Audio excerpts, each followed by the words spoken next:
Las concepciones epistemológicas dominantes de la ciencia son la empirista o constituista, la intuicionista o discontinuista y de la práctica teórica o discontinuista material. La primera, que es la empirista continuista, habla de lo que percibimos y vamos poco a poco encontrando la esencia. Percibimos, después encontramos esencia. De la intuicionista o discontinuista es de que el ser humano tiene el intelecto supremo para encontrar la esencia de las cosas. Y también ese intelecto nos permite encontrar lo que esconde esa esencia. Y de la práctica teórica o discontinuista material habla en que la ciencia no se basa en percepción y no se basa en apariencia, sino más bien hace un enfrentamiento o comparación, una comparación entre lo que percibimos sensorialmente y las convicciones espontáneas. Esas son las tres concepciones epistemológicas dominantes.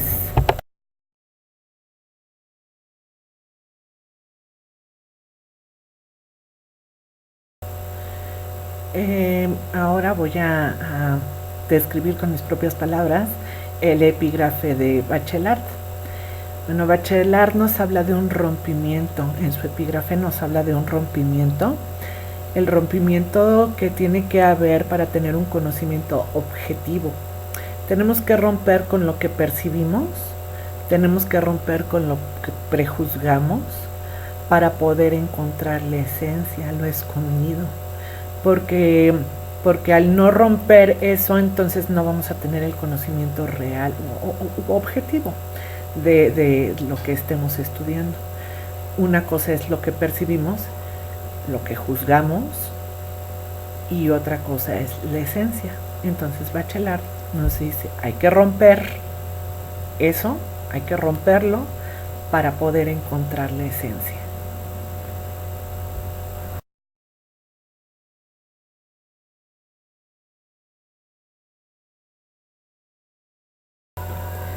Bueno, ahora voy a hablar de las tres acepciones de ideología que encontré en el texto. Busqué la palabra acepción porque no me quedaba claro, y bueno, acepción significa que una misma palabra se le da diferente significado de acuerdo a la ideología que se practica. Entonces encontré tres en el texto. La primera es política, porque es la ideología, esta acepción política la sostiene, la mantiene vigente, la acepta, el mecanismo dominante en la sociedad. O sea, esta ideología la mantiene vigente siempre el poder o el grupo dominante. Después sigue la epistemológica, que es el sentido común, o bueno, la que se da por intuición, pero después de eso surge la filosofía, ¿no? Se hace uno preguntas y encuentra las respuestas. Esa es la ideología epistemológica. Y después la tercera que encontré es la del discurso científico del materialismo histórico. Esta se me hizo muy, muy interesante porque habla de que todos tenemos un papel en la sociedad. Cada uno de nosotros representa algo para que un sistema económico funcione. Vamos, el sistema económico funcione y por lo tanto funcione también el sistema dominante. Entonces se nos enseña a llevar ese papel a cabo para que la maquinaria continúe trabajando.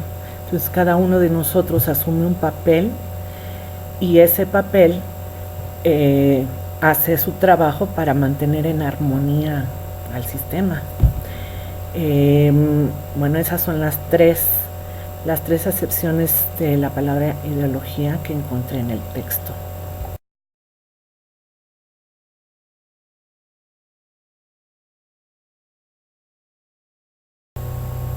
Bueno, ahora voy a hablar de las conclusiones que, bueno, en mis propias palabras, que hace el autor al final de este capítulo de ciencia e ideología. Ciencia e ideología van de la mano siempre a través de la historia, y con los ejemplos que pone el autor me doy cuenta que una no existe sin la otra. Pero también me doy cuenta, o bueno, el autor concluye, que va a haber ciencia si la ideología lo permite. Va a haber ciencia si esta ciencia ayuda al poder o a la clase dominante a mantener las cosas iguales, para que nada se interponga entre su dominio. Va a haber ciencia si le conviene el sistema.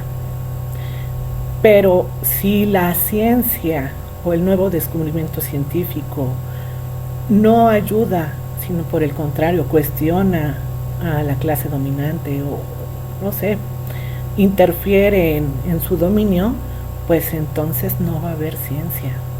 No va a haber ciencia porque pues no la van a apoyar, la van a destruir, le van a decir que no existe, que no hay nada de eso, ¿no?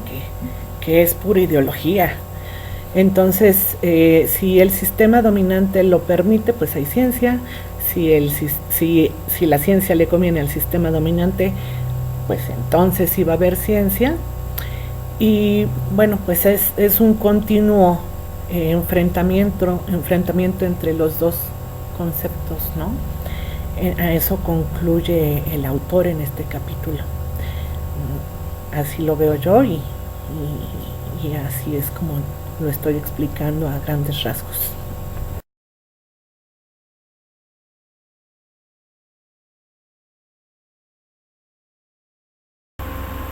Bueno, voy a hablar sobre el análisis crítico que hace Bronstein sobre el término conciencia.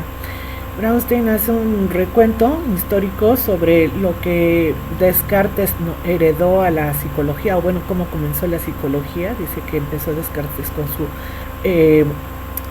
pienso, luego existo, donde Descartes le quita lo espiritual a la conciencia y lo hace pensamiento. Entonces ese pensamiento es el todo, no importa el cuerpo, no importa nada, solamente el pensamiento, y entonces eso justifica tu existencia.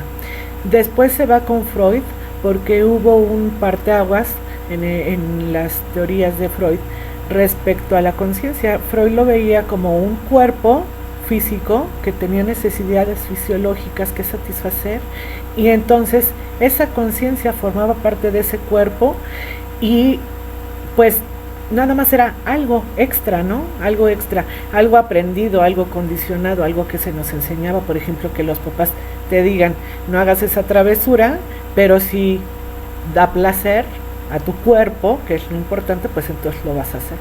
Entonces de eso se hace esas dos anotaciones históricas, y después hace una invitación a que veamos la conciencia como objeto de estudio de la psicología, como objeto muy importante de estudio, pero que la veamos limpia, que la veamos pues libre de esas telarañas condicionantes, como en el materialismo, como lo menciona el materialismo histórico, que somos parte de un sistema económico, y que se nos inserta el pensamiento para llevar a cabo el papel, ¿no? El papel que nos tocó para el sistema, para que se mantenga, para que siga igual.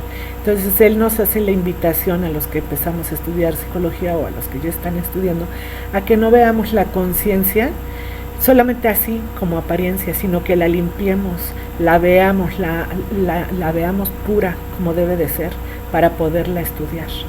De eso es la crítica que hace Bronstein en este capítulo.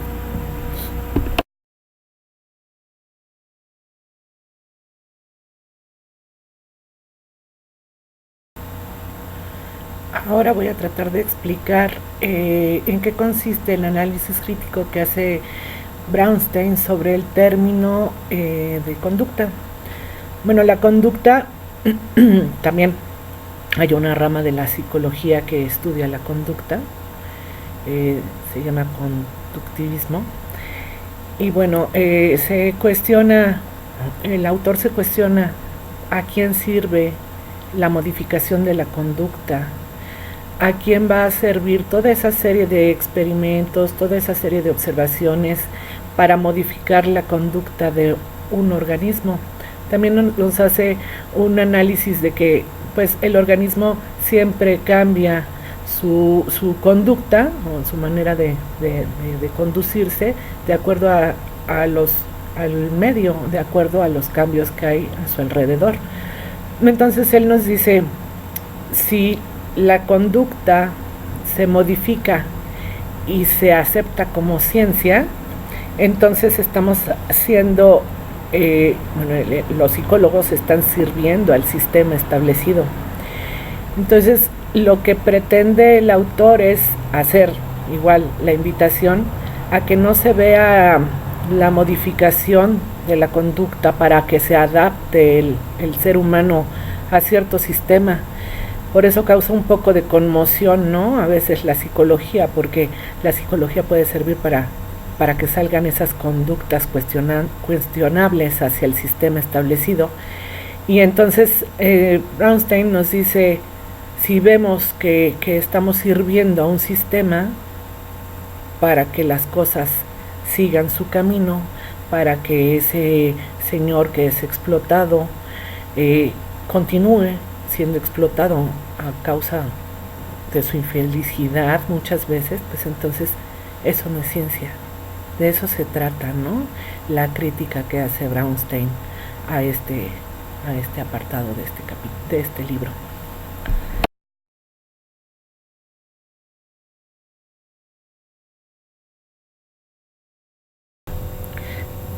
Trataré de explicar las reflexiones epistemológicas que hace el autor respecto a la psicología académica. Si bien la psicología académica estudia la conciencia y la conducta, no se puede decir que sea científica. Es solamente es la materia prima para llevar a cabo la ciencia, ¿no? Y esto depende de la ideología que se esté manejando, porque, como él dice, no existe una ciencia si no es ciencia de la ideología. Entonces, se hacen experimentaciones, se hacen observaciones, pero no es una ciencia completamente dicha, pues porque va de acuerdo a la ideología que se está persiguiendo. Entonces, esas son sus reflexiones, en muy pocas palabras, de estas reflexiones epistemológicas de Brownstein.